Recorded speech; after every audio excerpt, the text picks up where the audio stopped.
اگر ہماری آنے والی نسلیں ایمان سے پھر گئی یا آنے والی نسلیں ایمان پر قائم نہ رہ سکے اور ہم نے اس کی حفاظت میں کوتاہی کی تو کل قیامت کے دن اللہ کے دربار میں ہم جواب دہ ہوں گے۔ اس لیے میرے نوجوانوں، آج جن حالات سے ہمارا گزر رہے ہیں یہ وہ مشکل حالات ہیں۔ آج ایمان کے لٹیرے نکڑوں میں، چوراہوں میں، گاڑیوں میں، سڑکوں میں، پارکوں میں، شہروں میں، یونیورسٹیوں میں، کالجوں میں، یونیورسٹیوں میں، اسکولوں میں، جگہ جگہ ایمان کے لٹیرے بیٹھے ہوئے ہیں اور ان کی یہ پلاننگ ہے کہ یہ ظاہر میں مسلمان رہیں لیکن فکر کے اعتبار سے یہ مسلمان نہ رہیں، اندر سے یہ ایمان والا نہ رہے، اوپر سے ان کے سر کے اوپر ٹوپی رہے، نام عبد الرحمن رہے، نام عبد السلام رہے، نام عبد الرحیم رہے، لیکن اندر سے فکری اعتبار سے، ان عقیدے کے اعتبار سے یہ مومن نہ رہے۔ اس کی یہ کوشش ہے۔ طرح طرح کے فتنے ہیں، طرح طرح کے باطل فتنے ہیں، کہیں شکیلیت کا فتنہ ہے، کہیں قادیانیت کا فتنہ ہے، کہیں اور فتنے ہیں۔ اس وقت موقع نہیں ہے کہ میں ان فتنوں کی طرف نشاندہی کروں، اور اس کے ساتھ ساتھ ہزاروں کی تعداد میں اس پردے کے پیچھے میری مائیں، میری بہنیں اور میری بیٹیاں بیٹھی ہوئی ہیں اور وہ آج کے اس جلسے کو سن رہی ہیں۔ آج جن حالات سے ہم اور آپ گزر رہے ہیں، میں یہ کہنے میں ذرہ برابر بھی ہچکچاہٹ محسوس نہیں کرتا۔ علماء اسٹیج پر بیٹھے ہوئے ہیں، کیا آج ہماری بچیوں کا ایمان محفوظ ہے؟ کیا ہماری بیٹیوں کا ایمان محفوظ ہے؟ ہماری بہنوں کا ایمان محفوظ ہے؟ نہیں، سینکڑوں کی تعداد نہیں، ہزاروں کی تعداد نہیں، بلکہ اس سے کہیں زیادہ ہماری بیٹیوں کی ایسی تعداد ہے جو غیروں کے ہاتھ میں جا چکی ہے، غیروں کے ہاتھ میں جانے کی تیاری میں ہے، ایمان سے وہ پھر چکی ہے، وہ مرتد ہو چکی ہے۔ روزانہ ایسی خبریں پڑھنے کو ملتی ہیں۔ آج کل سوشل میڈیا کا دور ہے، واٹس ایپ کھولیے، فیس بک کھولیے، انسٹاگرام کھولیے، آپ اس کے اندر صبح پڑھیں گے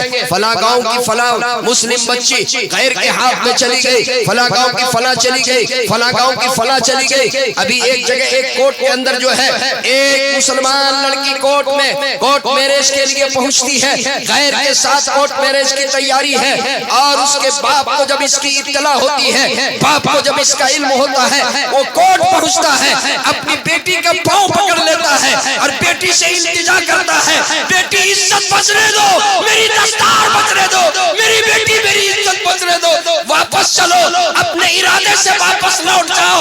وہ ایک بھی اپنے باپ کا نہیں سنتی ہے اور کہتی ہے ابا اب آپ واپس جائیں، اب میں نے اپنا نام بھی تبدیل کر لیا اور میں نے اپنا مذہب بھی تبدیل کر لیا، اب بالکل میں آپ کی ایک بھی سننے کے لیے تیار نہیں ہوں۔ اے میرے نوجوانوں، ارے میری بہنوں، ارے میری بیٹیوں، ایمان یہ بہت عظیم سرمایہ ہے، یہ بہت عظیم نعمت ہے، ایمان یہ بہت عظیم سرمایہ ہے۔ ایمان پر خاتمے کی لذت کیا ہے؟ اگر ایمان پر خاتمے کی لذت معلوم ہو جائے تو ہماری بیٹیاں کبھی غیر کے ہاتھ میں اپنے ایمان کا سودا نہ کریں۔ ایک تو آج کے دور کی ہماری بہنیں ہیں، آج کی دور کی ہماری بیٹیاں ہیں، آج کی دور کی ہماری عورتیں ہیں، اور ایک دور نبوی کی خاتون تھی حضرت سمیہ رضی اللہ عنہا، اللہ وہ بوڑھی خاتون حضرت سمیہ رضی اللہ تعالیٰ عنہا۔ اے میری بہنوں، اے میری بیٹیوں، آپ کے لیے میں یہ واقعہ سنا رہا ہوں تاکہ آپ کو ایمان کی قیمت سمجھ میں آئے، ایمان کی قیمت سمجھ میں آئے اور ایمان پر خاتمے کی لذت معلوم ہو۔ اے میری ماں اور بہنوں، دور نبوی کی خاتون حضرت سمیہ رضی اللہ تعالی عنہا چلی جا رہی ہے، اللہ چلی جا رہی ہے۔ ابو جہل وقت کا ملعون مردود حضرت سمیہ سے کہتا ہے اے سمیہ ٹھہر جاؤ، رک جاؤ، ٹھہر جاؤ، میں جو تمہیں کہلوانا چاہتا ہوں وہ کہو، میں جو تمہیں اقرار کروانا چاہتا ہوں اس کا اقرار کرو، اسی وقت ٹھہر کر کے اقرار کرو۔ اگر نہیں اقرار کرے گی، اگر نہیں کہے گی تو اسی وقت تمہاری جان لے لی جائے گی، تمہارے جسم کو چھلنی کر دیا جائے گا۔ حضرت سمیہ کہتی ابو جہل مجھے اپنا کام کرنے دو، تم اپنا کام کرو۔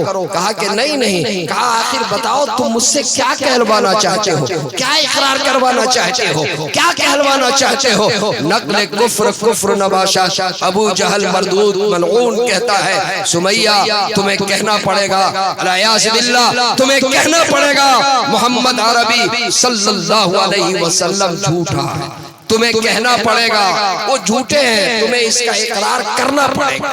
حضرت سمیہ رضی اللہ تعالی عنہ اللہ گویا کہ تھوڑی دیر کھڑی ہوتی ہے اور اپنی کمزور ساری طاقتوں کو وہ جمع کرتی ہے اور پوری قوت کے ساتھ ابو جہل کو جواب دیتی ہے۔ ابو جہل یہ نہیں ہو سکے گا، جو جان مانگو تو جان دوں، جو مال مانگو تو مال دوں، مگر یہ نہ ہو سکے گا کہ نبی کا چاہو جلال دوں۔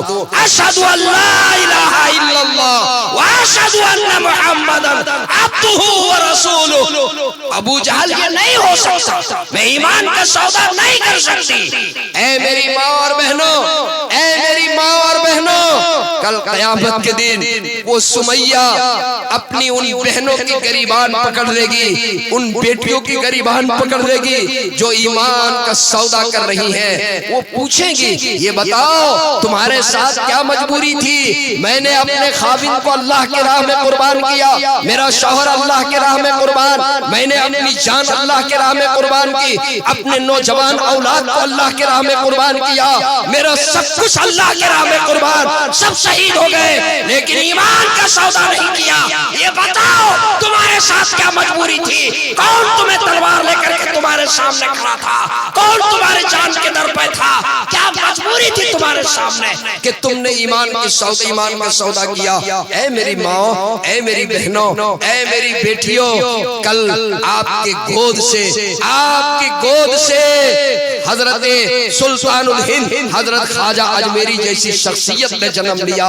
اے میری ماں، آپ کی گود سے بایزید بستامی جیسی شخصیت نے جنم لیا، آپ کی گود سے بابا فرید الدین شکر نے جنم لیا، آپ کی گود سے قطب الدین بختیار کاکی نے جنم لیا، آپ کی گود سے شیخ الہند نے جنم لیا، آپ کی گود سے شیخ الاسلام نے جنم لیا، آپ کی گود سے مفکر ملت مولانا ابو الحسن علی ندوی رحمت اللہ علیہ جیسی شخصیت نے جنم لیا۔